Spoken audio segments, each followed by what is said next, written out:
Hello y'all, Bob here. I'm going to do a series of videos here. There'll be at least 5. Uh, this one explaining things and the other 4 actually telling the stories. And I'm doing this because I'm bad about bouncing subjects and making stories longer than they need to be. And I thought if I do the first video trying to explain a few things, it'll help me shorten down the other 4. I've done this before and I ended up deleting them. It's on another channel.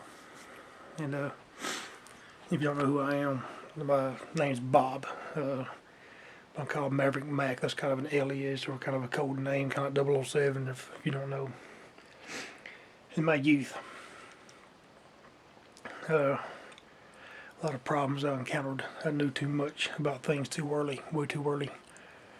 And that includes sexual things. Which led me down a track of that I find to this day have an absolute obsession, a craze for women. And I got into my middle school and high school years. I had numerous encounters with 4 separate female educators, and using this to tell those particular 4 stories. But I wanted to explain some things in the process, such as being exposed. I don't know stuff, and evidently there's things that happened that I blocked out and don't remember. Other people are telling me things now that I'm in my 40s that I don't remember. They said happened, and somehow I remember so many other things, and this is something I don't remember. So, and people that usually don't remember stuff remembers this. It's weird. I am completely against the notions of children being sexually active, which that happens, by the way, as someone that remembers much of my youth. In an adult world, when you realize how young they are, you don't perceive, or at least most adults don't seem to perceive that children know as much as they do. They do, they're very well aware. I know that because I remember my childhood, and the kinds of things that happened to me that I thought was normal behavior was influencing the other children too. But they already knew things, they just knew that they were children and weren't ready yet. They accepted that I was different. I am somebody that was completely different about things. My thoughts was, hey, why wait? That was my attitude as a kid under supposed molestations that I went through. And I don't deny that because I know that I knew too much too young. I thought it was normal behavior, and so I didn't realize that my victim was also helping to victimize my fellow classmates in school, stuff like that, because things I was doing affected them. But they knew things, they just knew it was wrong and not to do it. I had a different attitude, and I thought, go ahead and grow up. Who wants to be a kid? This is what everybody's doing. This is enjoyable. Why not? That was my attitude. And I knew so much so young that I was 5 years old in kindergarten, kissing and trying to have sex with the girls in my class. That's how much I knew at that much of an age. And I can remember some of that stuff, and the girls knew too, but they would stop things. They were just kids. And as I got a little older and everything, I would say things. I had a vulgar mouth. I didn't know any better. I knew not to cuss around adults. I knew I'd get my butt busted if I cuss around adults because you're not supposed to, but they did. And as I'm older now, I understand they're just being hypocrites. They shouldn't be doing it either. But that's kind of what I knew then. But I thought, well, they're loud. I'm not because I'm a kid. That was kind of my attitude. But I didn't care. I just knew, well, what's what I say around the adults. It doesn't matter what I say around the other kids. That's kind of the way it was. That's kind of what I wanted to, can't speak, what I wanted to explain in this first video. That's kind of what's going on, the review.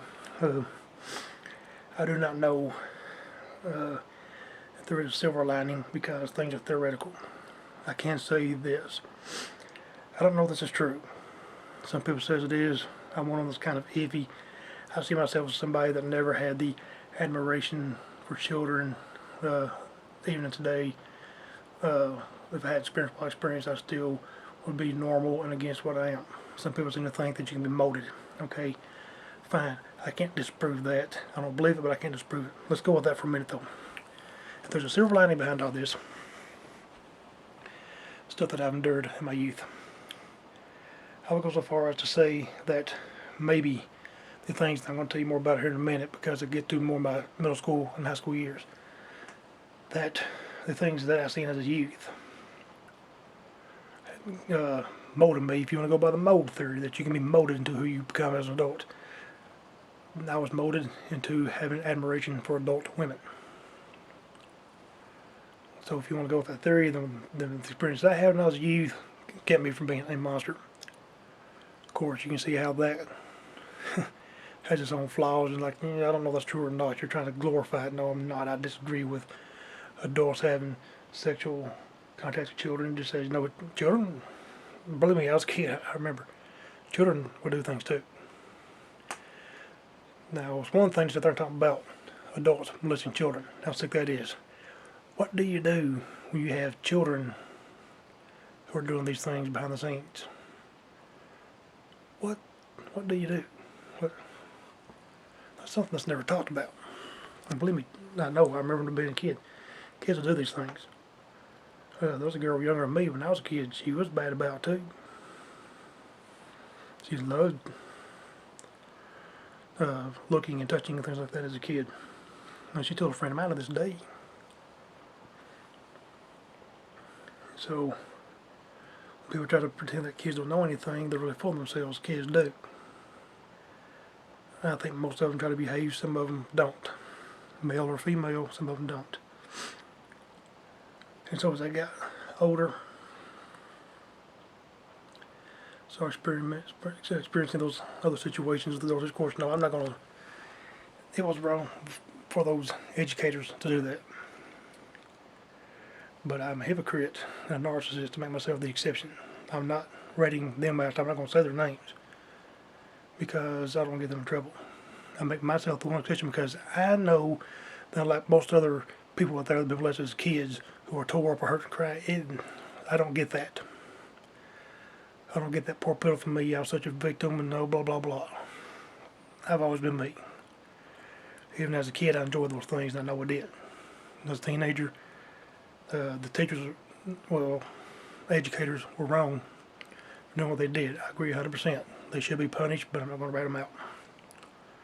I'll make myself the exception because unlike almost everybody, I mean, even Jonathan Davis of Korn cries about molestations he endured as a kid.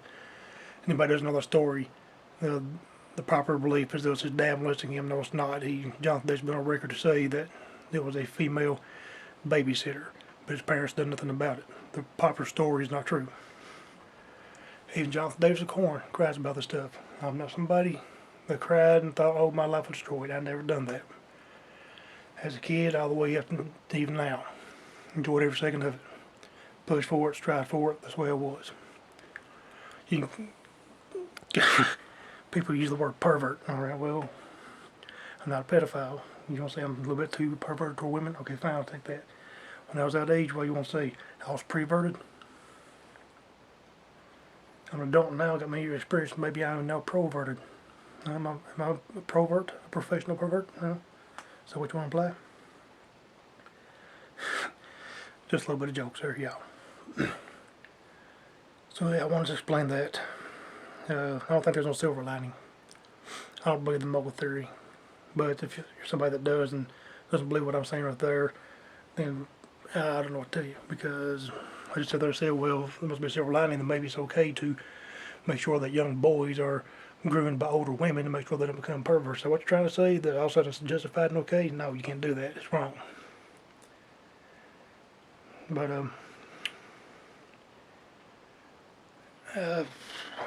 out of words here, I don't know what I've been wanting to say.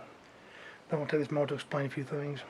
I mean, even as a kid, I enjoyed it, so I strived for it, went for it. That's the way I was. I mean, if I understood things when I was young, could have blackmailed a woman into sex, I would have. That's the way I was. It just who I was. That's all there is to it. And maybe you've seen that meme on Facebook. Shows the schoolboy what happened. When he babysitter wants to not tell the parents that he caught her stealing pills, pain medicines out of the cabinet or something like that. It shows him relaxed on the couch and shows her head down below and everything, simulating oral sex to the little boy. That's the kind of boy I was. I would have done such a thing. That's me. So I don't consider myself a victim. I was a victim, but I will go so far as not like the rest of them because I don't feel the negative that my life was destroyed and I was too young. Yes, I know I was, but I don't get that emotional effect from it. I don't get that sad and suicidal stuff unlike anybody else, or most others anyway. And I don't want this to be a total drag video, so I'll leave you with one more bit of information here that will start on to the 4 stories about the educators in my next 4 videos coming up, part 1 through 5. There might be more, but right now I got planned part 1 through 5.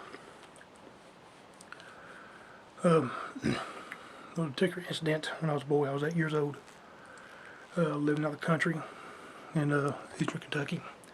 My grandfather had a barn. As boys, not city life, we were allowed to run around and play outside and everything, and we'd often go to the barn. This particular girl on the bus, and she's a teen girl, she's older than me. I don't remember her name, don't know whatever happened to her. That's the honest God's truth. She and I become good friends, and she was going through the change, and she had a sexual appetite at a young age. I think she might have been 14, if I remember correctly. She's a few years older than me. And so school year started generally in August in the eastern Kentucky area, pretty like all schools do. And it was hot and we'd sit next to each other on the bus because we rode buses out there. We didn't walk to school, we was miles away. We rode buses. And so things started happening, and soon she started meeting me at my grandfather's barn for sexual encounters. That lasted until it got cold. After it got cold, I'd never seen her again. I don't know if she moved away. I don't know what happened. I lost contact with her. I don't know whatever happened. But yeah, as a boy, I was meeting an older girl, teen girl, and having sexual relations with her in my grandfather's barn in eastern Kentucky. This was back in the 80s. So this would have been in 85. This would have been 85 when I was 8. So for any of you that thinks that's spicy, there you go. For anybody who thinks that's sick and appalling, there's your shock. For anybody that's disgusted by such story, go puke. I was told that because my entire purpose of this channel is to shock you with things I've seen in my life. As I return to my former lifestyle, criminal, and do things, I am here using that. I'm only doing this to expose to the world bad things, so y'all can see why you don't do this. I want you all to know my face. I want you to relate it to bad. Realize I am the reason the founding fathers give you the right for freedom of speech, to bear arms, and the Constitution, and things like that. Take care of yourself. I am the reason you get a gun and learn how to use it. I am the reason for freedom in America, the true life in the American way. I am the reason why you hate people that do bad things, such as the current riots happening right now in the United States of America. The left wing trying to frame Trump out of presidency by falling behind the false claims of a black man that was murdered, sadly, by brutal police. If those stories are true, I've seen a lot of things that seems to suggest all this is fake, but going by the narrative, they are falsely using this black man for anti-American causes. They're burning down America right now as I speak. And their agenda, their claim is not true. They're just using that as their agenda. Those are people that are like me. They're wicked, they're destroying America. They don't care about the world, they're narcissistic, they're selfish, they hate. And that's the reason I put my face with them, so you can have a reason to hate them also. So you can stand for what's good, for what's holy, what's right. Stop the violence, stop the hate. Hate drug dealers, hate murderers, people that hurt others. Those protests up there are actually hurting black communities. And I'm doing this channel only to have a face to put behind this and show you why it's bad and it's wrong. That is the only reason why I'm doing this. And that's the reason I share my stories with you. The pathetic, the sad, the shock. That's what my channel's about. So I'm going to try to get this uploaded and try to get the other four stories done within the night to put to my channel. So y'all can see the pathetic sadness. So you can have your shock that you want to see and things like that. It's sad, folks. I'm only doing this because I believe in what's good. I'm using the bad for good. That's what I am doing.